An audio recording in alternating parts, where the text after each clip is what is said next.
It's Wilwood brakes time. These are 6-piston calipers that are going to go on the front of this Corvette, and it comes with these nice drilled and slotted rotors. We're going to get right to this. Hit it.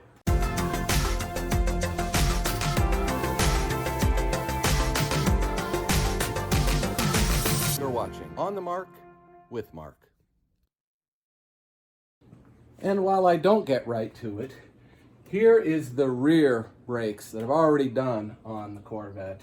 And you can see it's got the drilled and slotted rotors on here.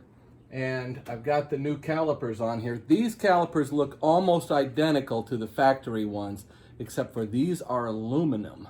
So they're still 4-piston like what the factory had, just aluminum now. Now the thing here is, the Corvette had pretty good brakes from the factory.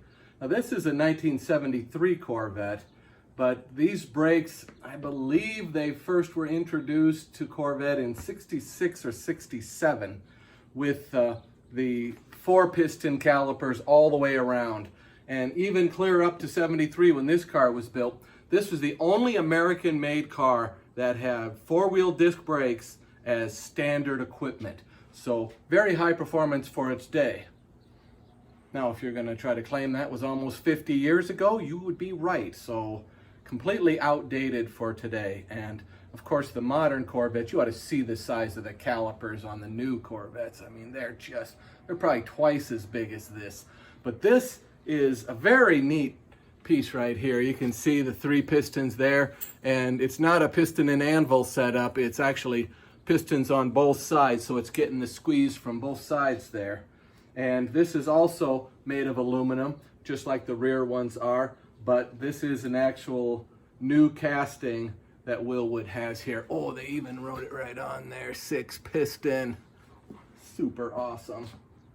So we gotta get the spindles on here first, and then we can get on to the calipers and the rotors. I have started, like usual, by laying out all of the hardware that came with this kit with the label that was in each one of these packages right here, so I have quick and easy access to each piece as I need it. It's also helpful to me to be able to see just exactly what sizes are available and everything I'm going to need. There's 4 of these, 8 of those, 10 of those, no, 16 of those. Yep, 10 of those. Anyway, it helps me. Got a little pre-assembly to do here. What this is these are actually the wheel studs that the wheel will bolt onto here. And Wilwood has allowed for 2 different bolt patterns here. And I've put mine in the 4.75 pattern, which is the wider of the 2. And then I test fitted them on my wheels, so these are right. And I'm a little surprised that they don't call for Loctite here, but they don't. They just say torque to 77, because 75 is not enough, foot-pounds. So that's what I'm doing here. I don't know if I can really hang on to this thing. This is going to be...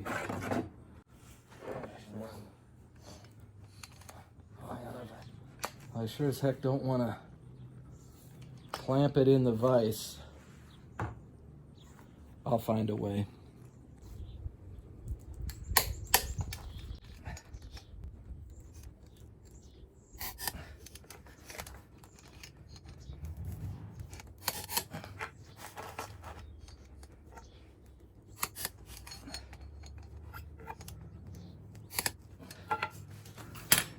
There's one.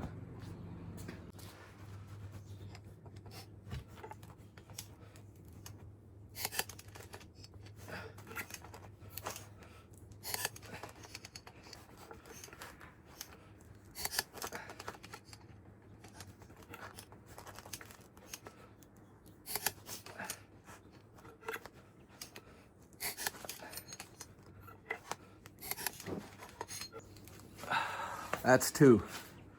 I'm going to pack the wheel bearings and put them inside here. So This is not my favorite.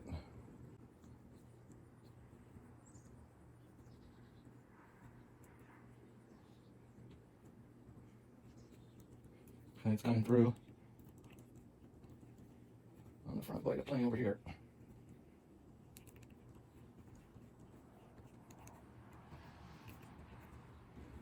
I think that's got it.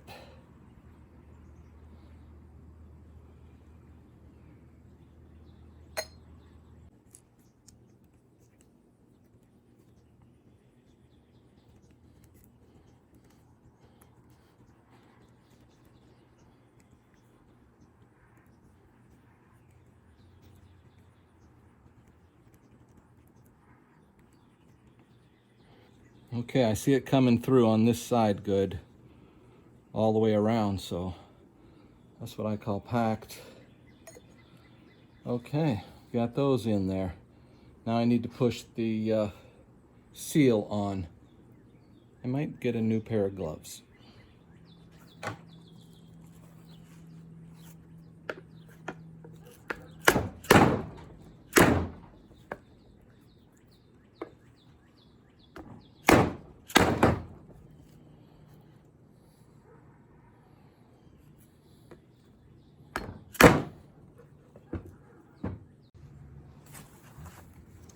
Two dust seals installed. Okay, these go together like this. See the dish there? The dish goes to the inside like that. And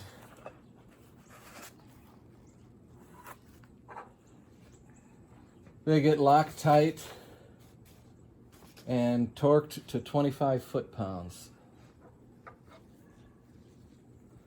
I'll start just by getting them all started.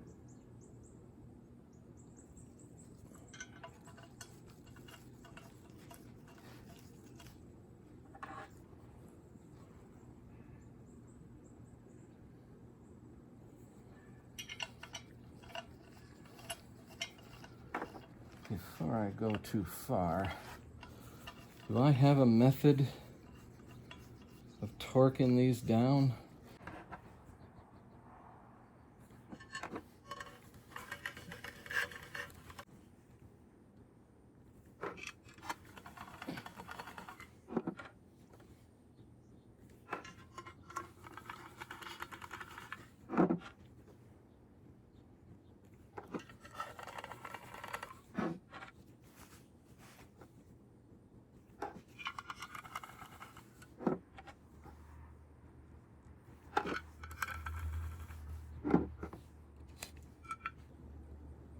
"25 foot-pounds.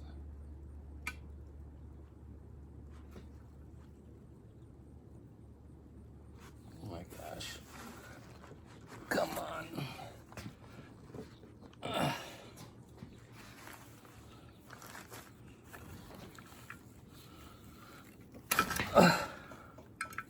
What was that?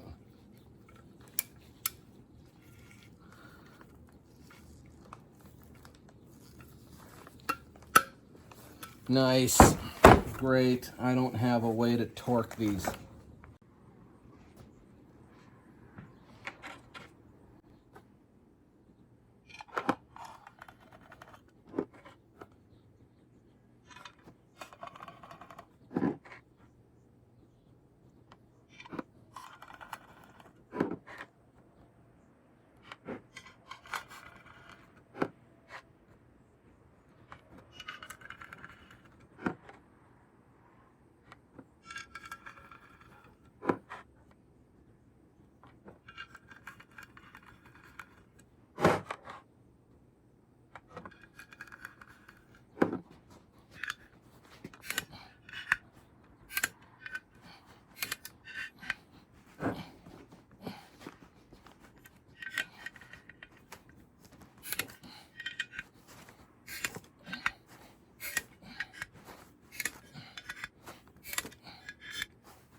Okay, here we go.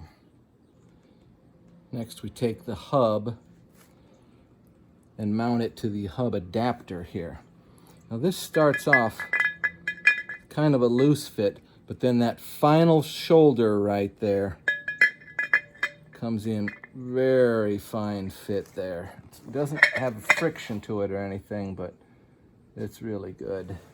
Okay, so now I'm going to use these guys here and more Loctite.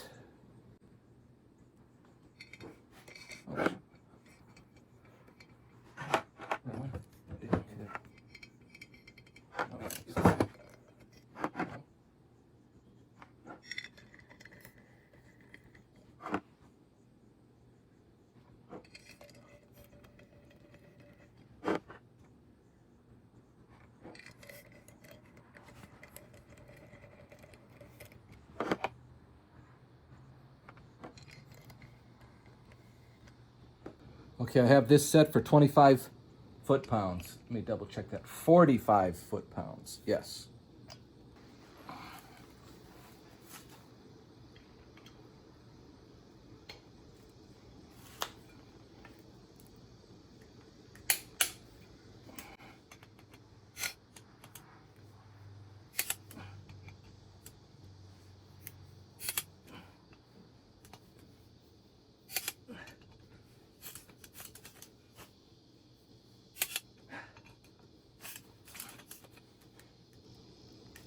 That's got it.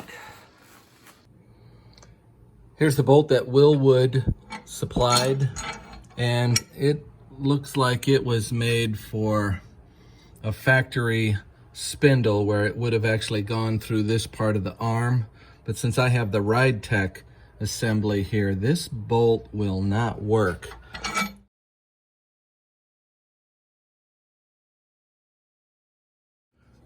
I bought some new hardware for it. This is also grade 8 hardware, and it may be a little long for what I need, but I think that'll be just fine. Now I've got to put some spacers in here and then tighten this down for a test fit, and then I'll put the spindle or the rotor on, and then we're looking for a parallel to this plate right here, which is what the caliper is going to mount to. I have started off with 3 shims back there, and then this is a large spacer that Wilwood provided to go with the Ride Tech spindle. Now I'm checking for parallel here, and you can see where I've added 3 shims down here, and I've bolted this tight, but I haven't put the Loctite on it yet or torqued it down. Now I need to compare it to what the rotor, how parallel the rotor is.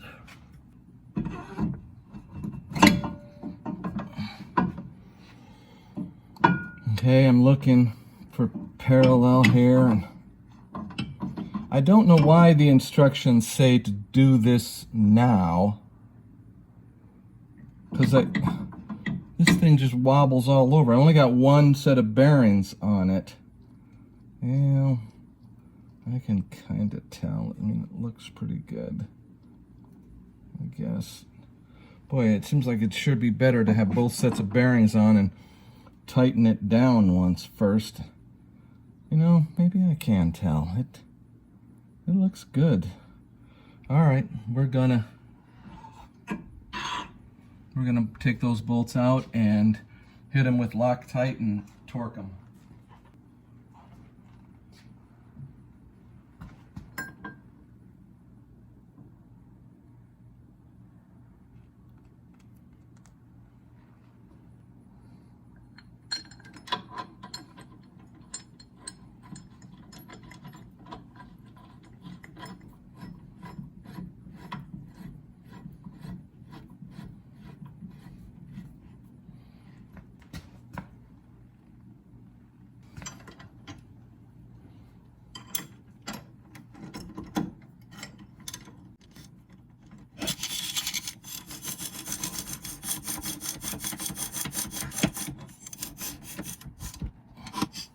This bolt gets torqued to 65 foot-pounds.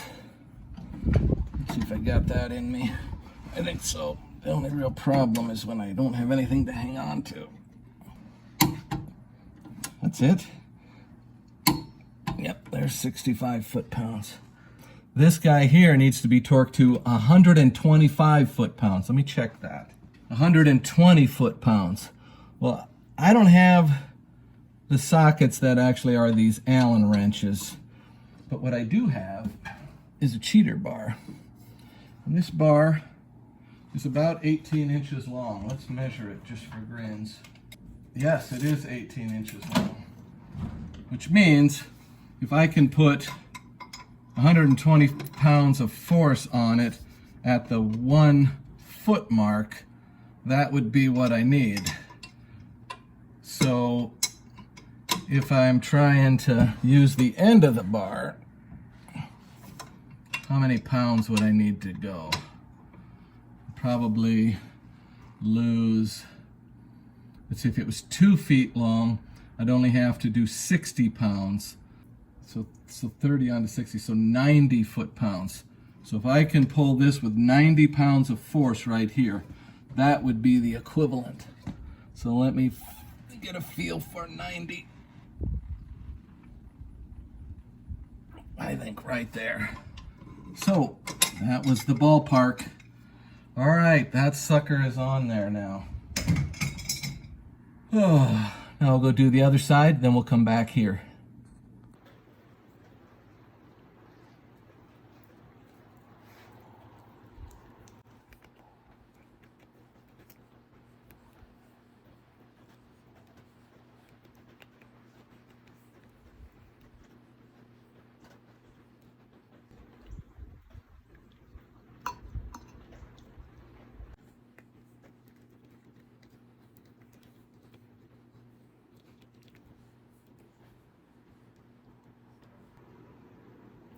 Crap.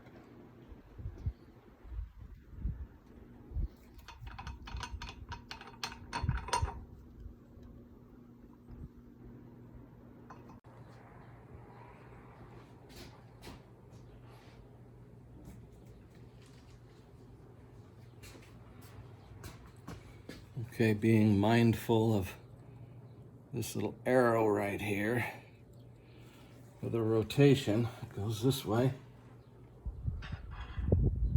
Oh my gosh, you stay on there. Come on, there we go. Okay, that looks nice. See about our parallel here. Looks good in parallel. Okay, this nice nut here. Got a little key on it.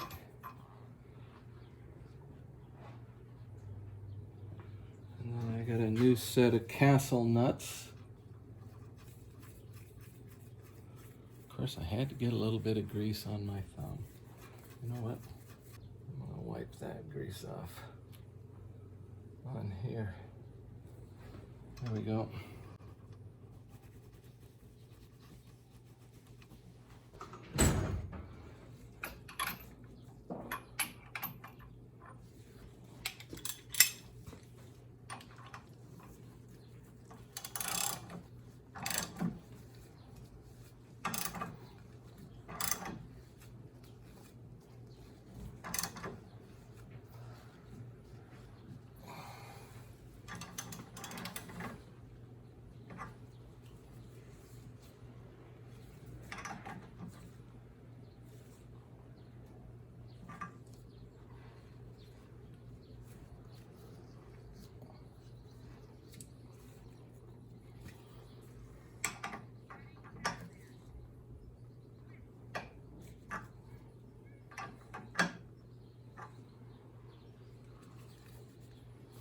In the past, whenever I have repacked bearings, in fear of getting them too tight, I always seem to get them too loose. And then I end up with this vague steering. That seems about right to me. I'm gonna put the key in, or the pin in there. That's right here.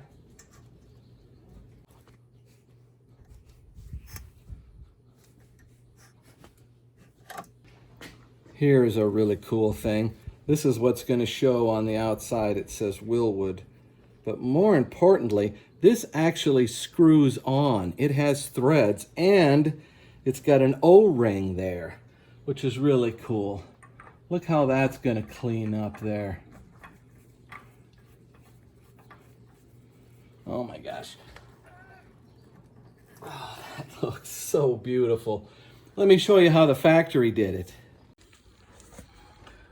Look at that nasty cap. They get all dented up. You're supposed to pound them on with a hammer. It's the stupidest thing. I always thought that looked so ugly. I have test fitted the caliper, and I'm testing for center on these. And so we're going right by that crack right there. And there's kind of a bead in the middle of the rotor.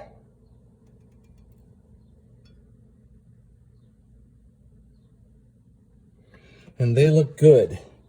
So that was with the first recommended 2 washer shims on it. So now I'm going to take them back off and we'll put the pads in.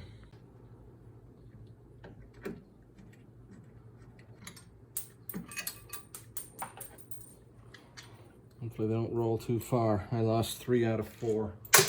And there goes the bolt.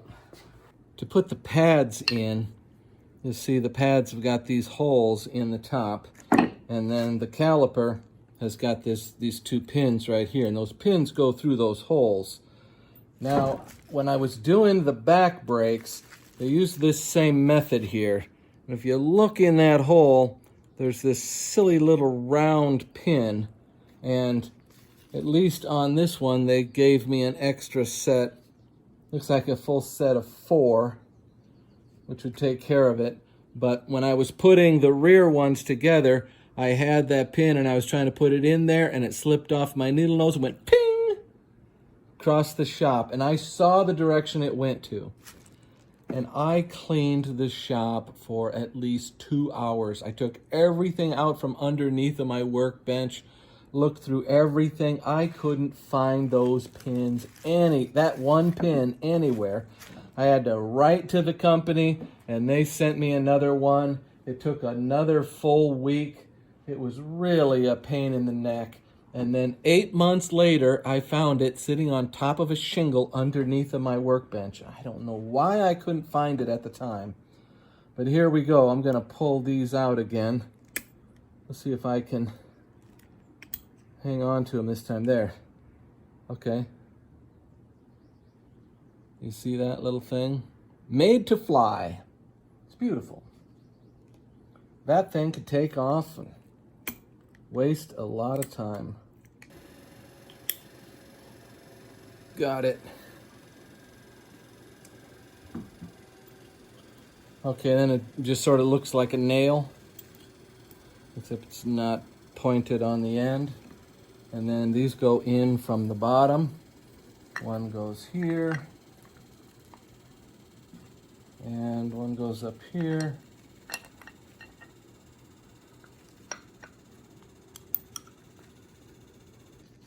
Come on, there we go. Let's try this one. There we go.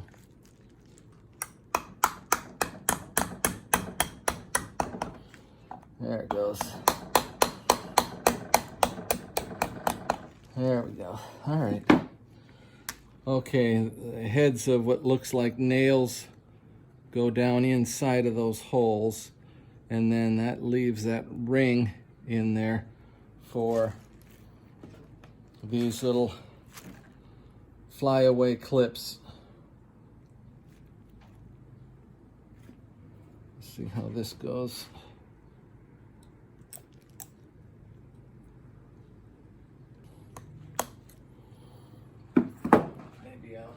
And all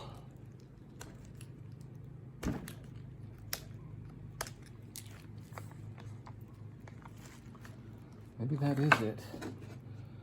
Okay.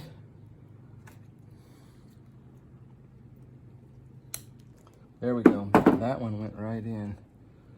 Makes me wonder if this one's really in.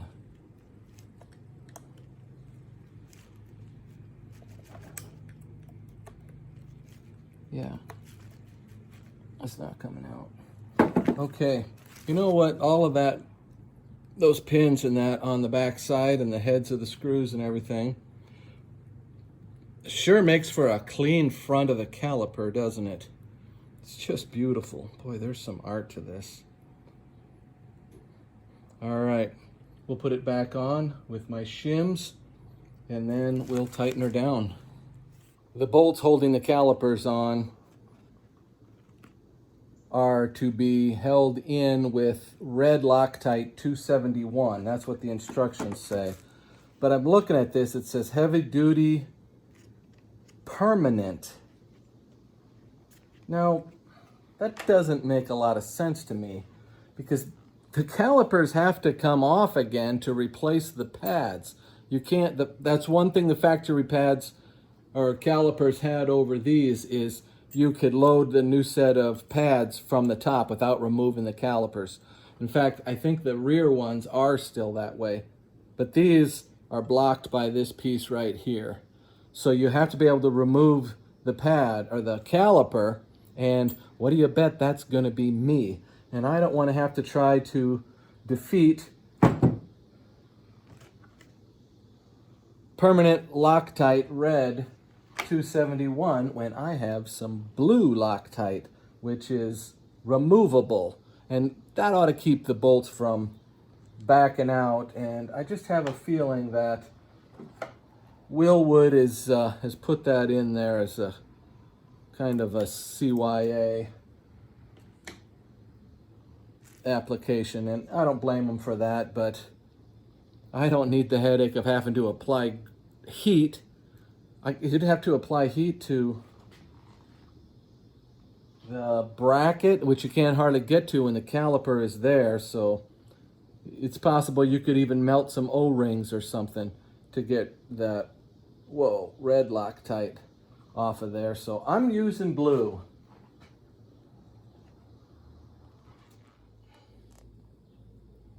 Blue.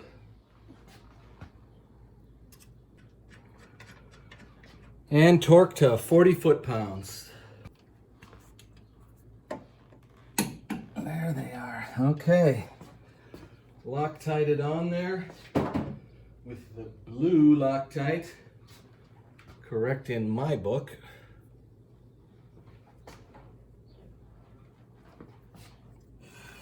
A little more drag now.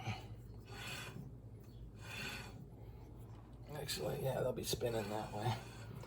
All right, I'll get to the other side and we'll come back here. I'm working on the passenger side now, and I wanted to show something about these calipers that is going to be pretty hard to show once I get them installed. And that is that the port for the hydraulic fluid to come in on these calipers is in the middle. And it was the same way for the rear ones, even though the castings look very similar to what the factory had. Now, the caliper sits at an angle about like this. The factory used this lower whole line right here. That's where they had their line coming in, and then you bled it from the top. Whereas Wilwood comes in the middle. This middle feature right here is one of the things that made that solid line that I put on the back ones a little easier to do, because I didn't have to come all the way around to the back and then make a 180-degree bend and come in at the bottom. Now, at this angle, I'm not quite sure how we get the air out of this area right here, but we'll see how it goes. Anyway, that's where the port is, right in the center of the back. Here's an opportunity for some major head scratching. The wheel is supposed to fit over this. Let's see how it goes. Oh my God. Oh, I forgot how heavy these are. Oh, jeez. All right.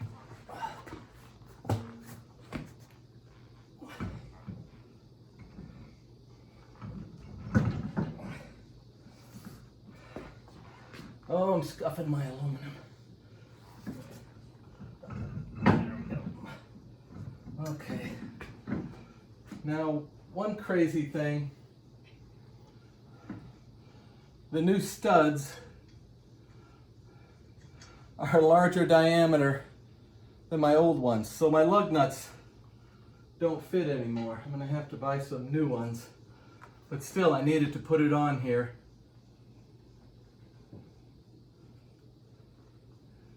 Let's see if anything rubs, and the answer is no. So that's good. That would have been a major bitch, although I do have some spacers in varying thicknesses that I've used on my autocross wheels and tires before, so I could have thrown one of those in there.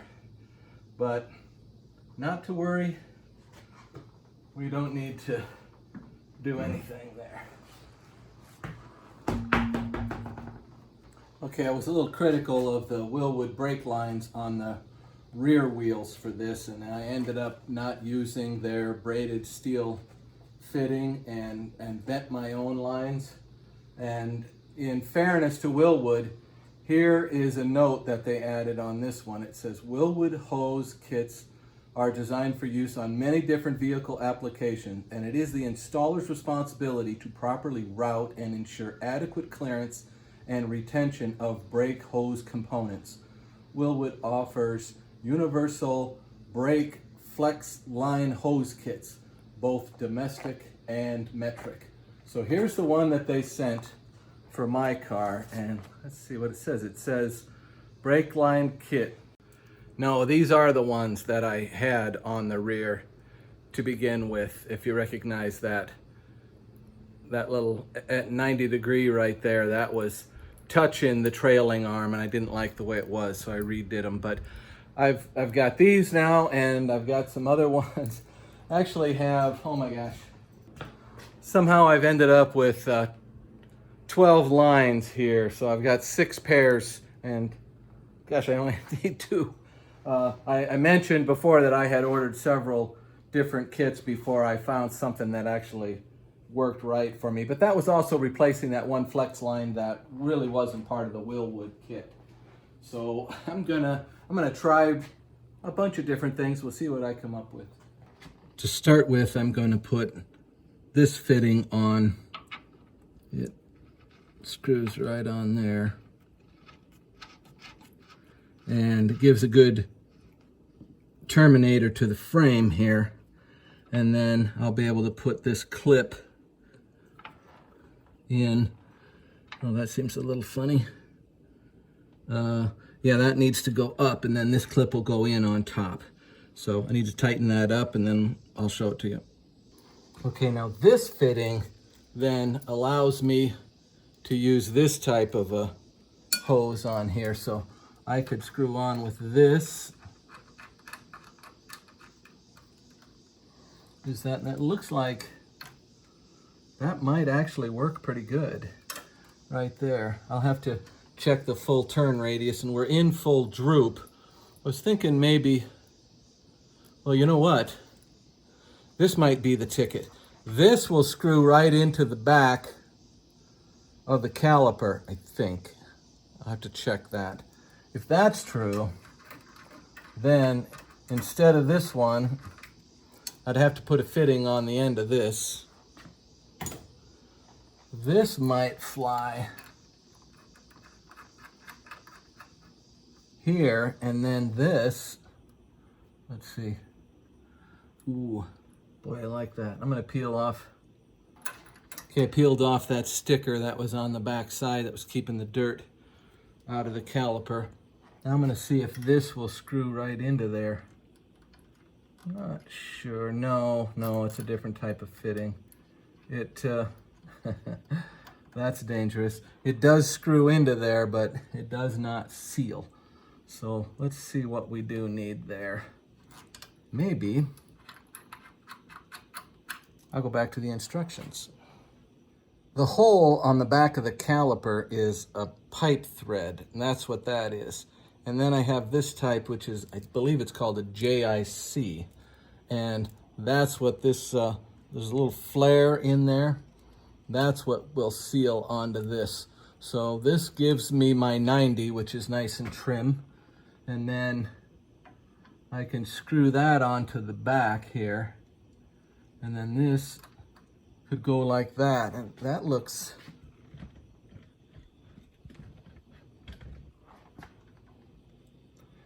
fairly relaxed. I'm going to screw this pipe thread into the caliper. This is just for fit. All right, come on, you have to come around a little ways. There we go. Okay, so put this line on here. Okay, and then what if it was up there a little ways? That might rub on the tire, inside of the wheel. Hard to say, but that looks pretty good. Also remember, this suspension is in full droop right now, so it doesn't need to go any lower. This could probably be a shorter hose. I have a shorter hose. Let me try that one. There, I like that real well. See, it's just right at the bottom of the bend. Now, when this comes back up again, there'll be some slack hose here, but it's just doing, it's going like this, up and down. So that's a real nice, easy way for that flex hose to move that won't be hard on it. So, yeah. I can't hardly believe it, but tighten this stuff up. I need to put some dope on that pipe thread. Tighten these up, and this wheel is done. Hard to believe. Let's get some dope on there. Okay, no. I tried turning the full radius, and it's too short. Let's put that longer one back on. Okay, I've got this one. A little bit longer. We'll try this guy, see how it reaches. Okay, I've gone full right turn and we've hit the stop, and this hose is still fairly relaxed. I'll turn it the other way and we'll see how that looks. I know you can't see it very well.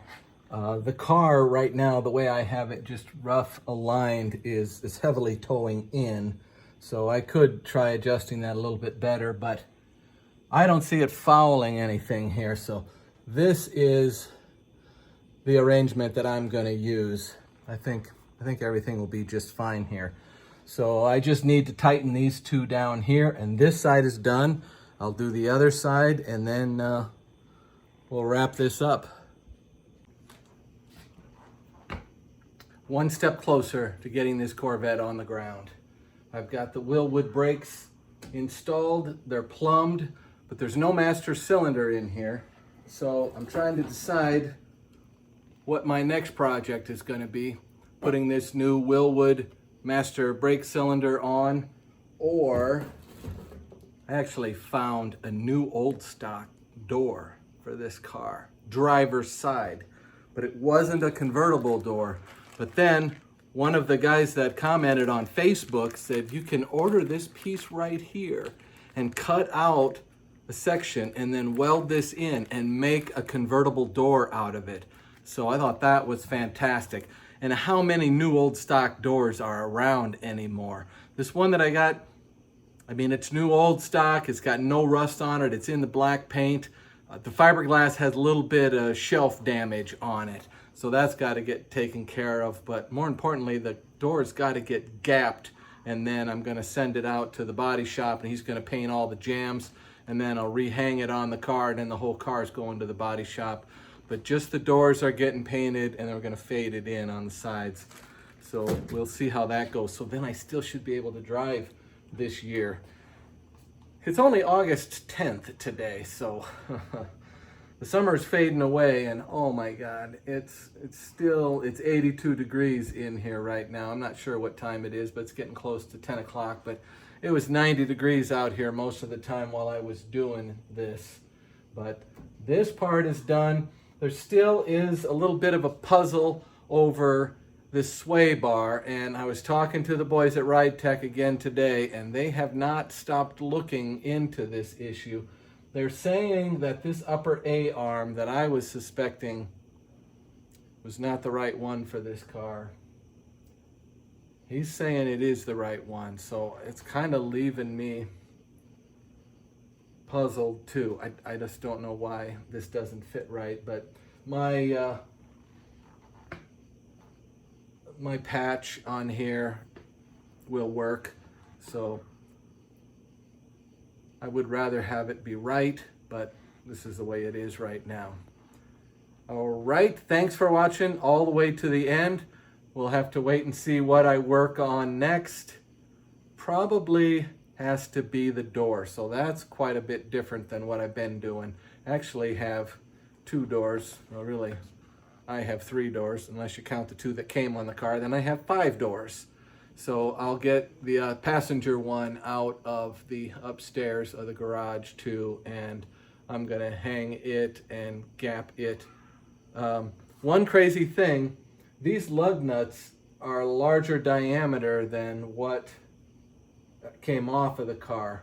So I've got to go buy some new lug nuts because the car's got to be sitting on its wheels before I can gap the doors. So that's a major milestone, that the car can actually sit on its tires again. It's got no brakes right now, and there's no fluid in the differential. But I could coast it out and pull it back in. There's no real point to it. But that's where we are. Thanks for watching. Please like and subscribe, and we're going to stay on this Corvette for a little while yet. Let's see if we can get it driving. Maybe someday there'll be video of me zinging down the road in this thing. Wouldn't that be great? Thanks for watching.